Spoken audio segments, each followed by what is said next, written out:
સુગંધો જેવી આવે છે ભાઈ, પાણી આવી ગયો મોઢામાં ભાઈ.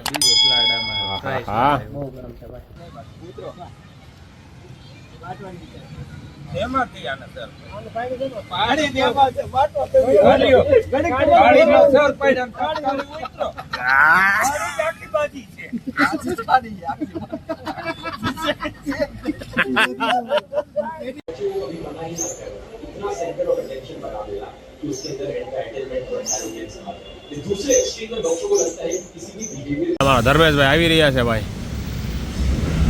બે માંથી આવીને પહેલી વાર મળ્યા છીએ આપણે ધર્મેશભાઈને. આપણે કામકાજથી થોડાક બહાર આવ્યા છીએ અત્યારે સવારમાં. હેપી ન્યુ યર ભાઈ. ચાલો ભાઈ આપણે કામ બતાવવા જઈએ આપણે હવે. હે શું કે દીપુ કાકાની આવી જ ગયા છે. ચાલો ભાઈ આપણે આવી ગયા છીએ ભાઈ દેવાભાઈની ઓફિસે. આ સ્ટુડિયોનો વિડીયો તમે કદાચ જોયો હોય યુટ્યુબની અંદર તો હમણાં ભાઈ દેવાંગ પરમાર નામની ચેનલ છે ને ભાઈ, એમાં આપણો આ સ્ટુડિયોનો વિડીયો બનાવડાવ્યો હતો. દીપુ કાકા અને વિરલભાઈ બે અહીંયા છે. એ કંઈક બનાવતા લાગે. શું કરું દીપુ કાકા? બેઠા છો? કાંઈ વાંધો નહીં, હરખું કરજો કામ. જે કરો ચેનલ ક્રિએટ કરે દીપુ કાકા તો લાઈક કરો, શેર કરો, સબસ્ક્રાઇબ. એમણે નહીં કરે કંઈક નામ આમ તો લાવો. ધ તુલસી ટેલરિંગ પછી ચાલુ થાય પછી, એટલે અત્યારે નહીં. અત્યારે લોકો ધ તુલસી ટેલરિંગ આર્ટ કરશે તો પછી હાલશે નહીં. કાંઈ વાંધો નહીં, હાલો ભાઈ. એક નવી યુટ્યુબની ચેનલ આવે છે ભાઈ આપણા ગ્રુપમાં, જે સ્પેશિયલ એજ્યુકેશન માટેની છે. ટેલરિંગ કામ શીખવાડે, ફેશન ડિઝાઇનિંગનું બહુ જોરદાર કામ છે આ લોકોનું, દીપુ કાકાના વાઇફનું. તો એ ચેનલ હું તમને ટૂંક સમયમાં રિવીલ કરીશ. શું નામ છે ચેનલનું, તમે જરૂરથી સબસ્ક્રાઇબ કરી લેજો. 10-15 વર્ષનો એક્સપિરિયન્સ છે ભાઈ. હા 10-15 વર્ષનો એક્સપિરિયન્સ છે અને બહુ જોરદાર ફેશન ડિઝાઇનર છે. તો તમારે જો પણ શીખવું હોય ટેલરિંગ ઘરે બેઠા બેઠા મફતમાં ફેશન ડિઝાઇનિંગનો કોર્સ, તો ટૂંક સમયમાં હું તમને એ ચેનલનું નામ આપીશ. તો એ જો તમારે ચેનલનું નામ જોતું હોય ને તો મને કમેન્ટ કરી દેજો ભાઈ ચેનલનું નામ મારે જોઈ છે, તો હું તમને ચેનલનું નામ મોકલી આપીશ. ચાલો મળીએ થોડી વાર પછી. આપણે આવ્યા છીએ સ્પેશિયલ આજે બપોરનું જમણવાર છે એટલા માટે. અભિરાજભાઈ પોકિયા આવી ગયા છે ભાઈ આપણે.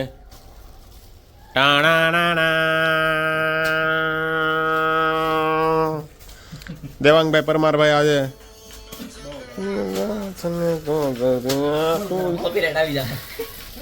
ભાઈ સુગંધ એમ આવે છો ભાઈ, એક નંબર સુગંધ આવે છો ભાઈ.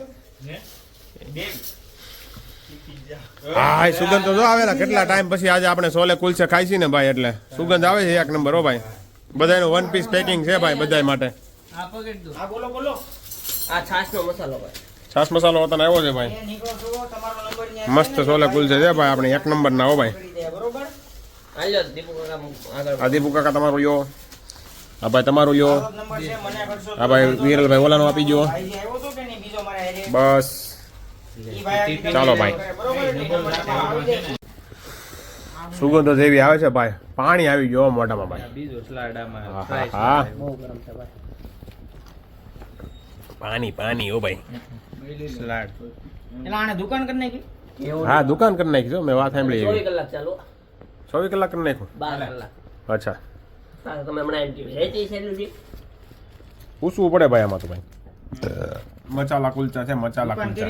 પાણી જેવું નાખો. હા એ તો એમ જ થાય, ગમે એ વ્યક્તિ મોટું કામ થાય એટલે પોગાય નહીં ને એવું જ થાય. કેવું છે ભાઈ દેવાભાઈ, ટેસ્ટ બગાડ્યો છે કે એમનો જ છે?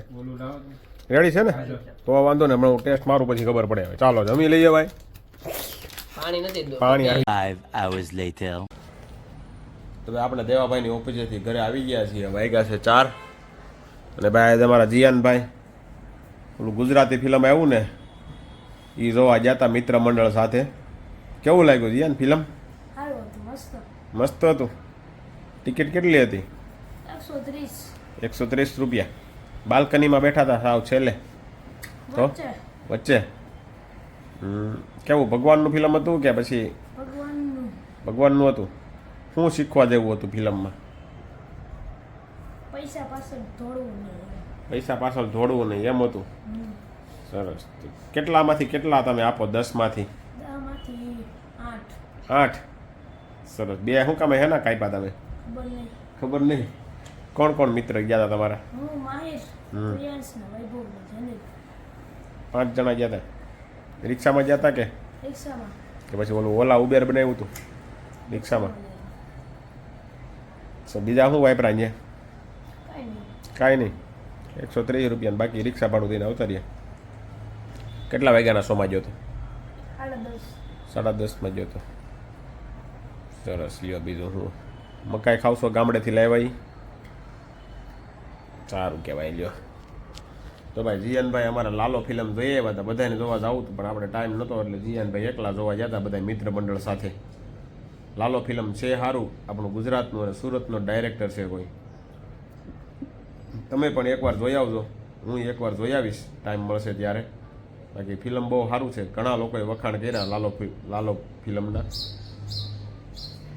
સારું ફિલ્મ બનાવ્યું છે ચાલો મળીએ હવે થોડી વાર પછી અને આજે આપણે જવાના છીએ ભાઈ બીજ જમવા માટે મારા બેનની ઘરે આજે જમણવાર છે તો અહીંયા આપણે જવાનું છે બીજ જમવા માટે કારણ કે આપણે બીજના દિવસે ગામડે હતા અને આ લોકો સુરત હતા તો આપણે ત્યારે તો નહોતા જઈ શક્યા પણ હવે અત્યારે જવાનું છે ચાલો હવે મળીએ થોડી વાર પછી તો ભાઈ આપણે છીએ ભાઈ વરાછા બ્રિજ ઉપર છે ભાઈ આપણે આ લગભગ ગુજરાતનો મોટામાં મોટો બ્રિજ છે ગુજરાતનો કે પછી આ ભારતનો લગભગ મોટામાં મોટો બ્રિજ હોય ને તો એ વરાછાની અંદર છે લગભગ મારા ખ્યાલથી તો ભારતની અંદર છે કે આટલો મોટો સિટી વચ્ચે બ્રિજ હોય ને એવું દરિયા ઉપર ને નદી ઉપર તો હોય જ છે પણ સિટી ઉપર આટલો મોટો બ્રિજ હોય ને એવો પહેલો બ્રિજ છે લગભગ આ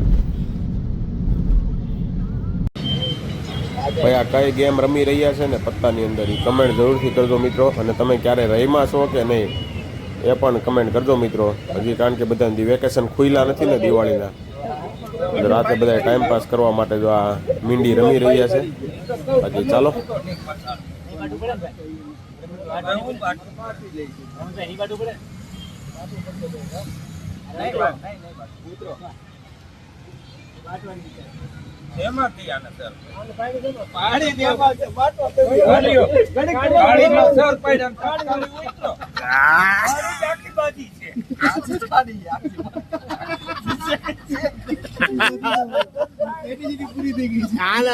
આ ઘરે જ આવું છે એટલે આવું કરે છો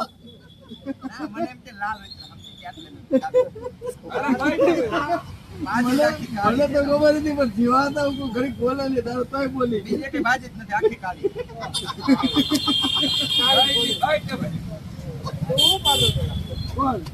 મારો છોકરી પડે એમ હતી લાલે પડે એમ હતી ભાઈ આ મીંડી રમવાની છે ને કંઈક મજા જ અલગ હોય છે હો ભાઈ મીંડી રમવા બેસી જાય ને એટલે એક વ્યસન થઈ જાય લોકોને 8 વાગે ને 8:30 9 વાગે ને એટલે ગેટે આવી જવાનું 11 વાગ્યા સુધી ઊભું થવાનું મન ન થાય ને એનું નામ મીંડી એ મિત્રો સાથે ભાઈ મીંડી રમવાની કંઈક મજા જ અલગ આવે તમે મીંડી ક્યારે રમ્યા છો કે નહીં એ પણ જરૂરથી કમેન્ટ કરજો અને તમારે જ્યાં રહેતા હોય ત્યાંય પણ આજુબાજુ લોકો આ રીતે મીંડી રમે છે કે નહીં એ પણ કમેન્ટ કરજો મિત્રો ચાલો ફરી મળીશું આવતીકાલે નવા બ્લોગ સાથે અને બાકી તમને અમારો આજનો આ બ્લોગ કેવો લાગ્યો કમેન્ટ જરૂરથી કરો અને તમારા મિત્ર મંડળ સાથે શેર પણ કરો ચાલો